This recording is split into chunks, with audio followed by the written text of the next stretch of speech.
ইউনূস সরকারের 1 বছর আজ গ্রহণযোগ্য নির্বাচন করায় বড় চ্যালেঞ্জ মনে করছেন বিশ্লেষকরা। জুলাই সনদ বাস্তবায়নে বিশেষজ্ঞ পরামর্শ নেবে ঐকমত্য কমিশন।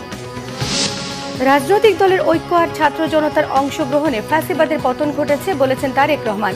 নির্বাচন বানচালে নানামুখী ষড়যন্ত্র চলছে আশঙ্কা নেতাদের। গাজীপুরে সাংবাদিক তুহিন হত্যাকাণ্ডে বড় ভাইয়ের মামলা, আটক 5 জন, খুনিদের বিচারের দাবিতে বিভিন্ন স্থানে মানববন্ধন।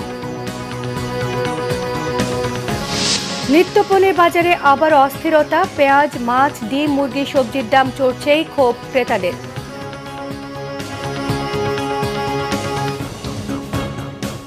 দেখছিলেন ক্রাউন সিমেন্ট সংবাদ শিরোনাম, এবারে বিস্তারিত। আজ 8ই আগস্ট ডক্টর মোহাম্মদ ইউনূস সরকারের প্রথম বর্ষপূর্তি। রক্তাক্ত এক অপশাসনের পর ছাত্র জনতার অভ্যুত্থানে ফ্যাসিস্ট শেখ হাসিনা পালিয়ে যাওয়ার 3 দিন পর প্রধান উপদেষ্টা হিসেবে রাষ্ট্র ক্ষমতার হাল ধরেন দেশের একমাত্র নোবেল বিজয়ী ডক্টর মোহাম্মদ ইউনূস।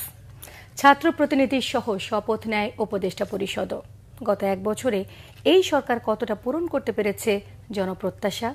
মানুষ যে পরিবর্তনগুলোর আশা করেছিল তার কতটা বাস্তবায়ন হয়েছে? সুশাসন আর আইনের শাসনের পথে কতটা এগিয়েছে বাংলাদেশ? বিশ্লেষকদের বক্তব্যে উঠে এসেছে এই সরকারকে নিয়ে মানুষের প্রত্যাশা আর হতাশার চিত্র। বিস্তারিত জানাচ্ছেন মুহিবুল্লাহ মুহিব। প্রধানমন্ত্রী পদত্যাগ করেছেন।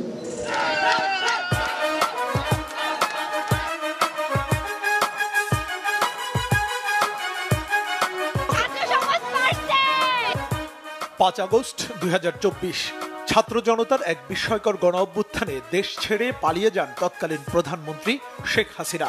কার্যত সরকারবিহীন দেশ।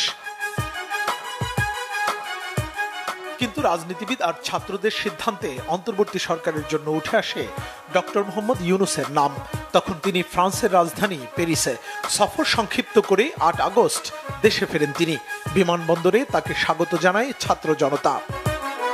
সেখানেই তিনি তাৎক্ষণিকভাবে জানান নিজের প্রতিক্রিয়া। এটা আমার কথা যদি না শোনেন আপনারা, তাহলে আমার প্রয়োজন এখানে নাই।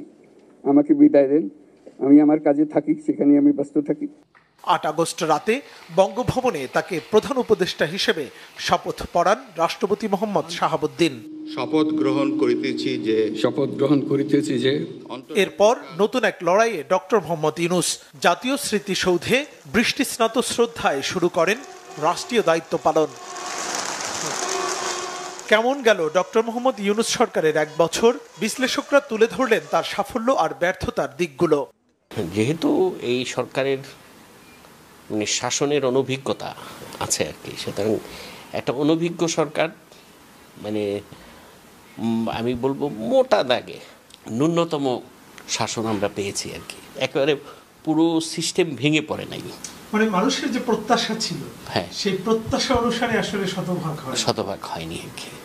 সেটা ধরেন আপনি আমি মনে করি তারা 25 ভাগ পর্যন্ত যেতে পেরেছে আর কি, এর বেশি নয়। বিশ্লেষকদের মতে